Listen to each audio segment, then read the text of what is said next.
എന്റെ പ്രിയപ്പെട്ട ഭീമാപള്ളിയിൽ വന്ന ഉമ്മമാരോട് സഹോദരങ്ങളോട് ഞാൻ പറഞ്ഞു തരട്ടെ, മുആദ് റളിയല്ലാഹു തആല അൻഹു അല്ലാഹുവിന്റെ റസൂൽ പറഞ്ഞു കൊടുത്ത ദുആയ, ഒരുപാട് സ്വഹാബത്തിന് പറഞ്ഞു കൊടുത്ത ദുആയ. അല്ലാഹുവിന്റെ റസൂലേ, ചില സമയത്ത് നിസ്കാരത്തിൽ ഒരു ക്ഷീണം തോന്നുകയാ, ചില സമയത്ത് ആവേശമുള്ള ദിക്ർ ചൊല്ലാൻ കഴിയാതെ വരികയാ.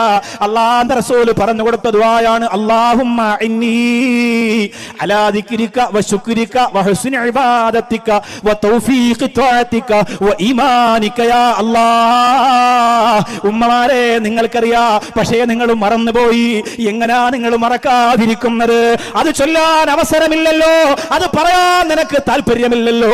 എന്റെ ചെറുപ്പക്കാരാ, നിന്റെ വീട്ടിൽ പഴയ കാലത്ത് ഒരു ഉപ്പ ഉണ്ടായിരുന്നല്ലോ. വീടിന്റെ മുമ്പിൽ നീ എവിടെയെങ്കിലും പോയിട്ട് മടങ്ങി വരുമ്പോ നീ ഉപ്പ വീടിന്റെ ഫ്രണ്ടിൽ ഇരിക്കുന്നത് കൊണ്ട് അടുക്കള വശത്തൂടെ കയറി പോകുമായിരുന്ന ഒരു കാലമുണ്ടായിരുന്നല്ലോ. അന്ന് വീടിന്റെ ഉമ്മറത്തിരുന്നു കൊണ്ട് ചാരുകസേരയിൽ തസ്ബീഹ് മാല വെച്ച് ദാടിയും തടവിയിട്ട് അല്ലാഹുമ്മ ഇന്നി അലാ ദിക്രിക ചൊല്ലി നടന്നിരുന്ന ഉപ്പമാരുണ്ടായിരുന്നു.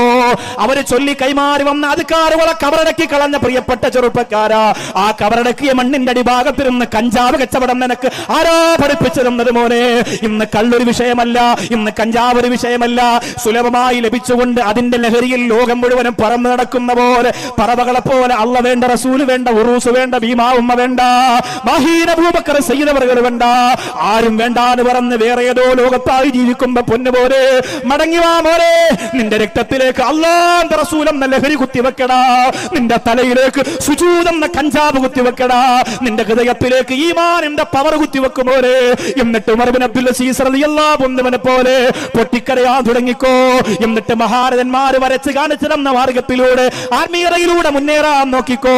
നിന്നെ കണ്ട് നിന്റെ കൂട്ടുകാർ രക്ഷപ്പെടട്ടെ, അവർ ഈമാനിലൂടെ കടന്നു വരട്ടെ, അവർ ഹിദായത്തിന്റെ വാഹകരാവട്ടെ.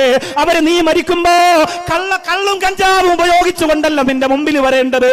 ഞാൻ ചോദിക്കട്ടെ, ഇന്ന് നിലവിലുള്ള നിന്റെ കൂട്ടുകാരന്റെ കൂടെ നീ അങ്ങ് മരണപ്പെട്ടു പോയാൽ, നിന്റെ മയ്യത്തിന്റെ അടുത്ത് ഏതൊക്കെ ഉസ്താദുമാര് വന്ന് ദുആ ചെയ്താൽ, നിന്നെ ചങ്കായി കൊണ്ട് നടക്കുന്ന കള്ളുകുടിയന്മാര് ആ മയ്യത്തിന്റെ അടുത്ത് വന്നിരുന്ന് കരയുന്നത് കൊണ്ട് ഒരു മാങ്ങാത്തൊലിയും നിനക്ക് കിട്ടൂല ചെറുപ്പക്കാരാ. നീ കള്ള് വാങ്ങിച്ചു കൊടുത്തവർ, നീ കഞ്ചാവ് വാങ്ങിച്ചു കൊടുത്തവർ, അവർ നിന്റെ കബറിന് വേണ്ടി നിന്റെ മയ്യപ്പ് ചുമന്നുകൊണ്ട് വന്നാൽ നിനക്കൊന്നും കിട്ടാൻ പോകുന്നില്ല. നിനക്ക് കിട്ടണോ? അല്ലാഹു ഇഷ്ടപ്പെട്ടവരെ ദുആ വേണ്ടേ? പ്രിയപ്പെട്ടവരെ, നിനക്ക് രക്ഷപ്പെടണോ? അല്ലാഹുവിന്റെ ഖുർആൻ പഠിച്ച മക്കൾ ദുആ ചെയ്യണ്ടേ? പ്രിയപ്പെട്ടവരെ, ആ ഒരു രീതിയിലൂടെ നമ്മൾ ആലോചന ഒന്ന് മാറ്റിക്കൊണ്ടുവരണം സഹോദരി.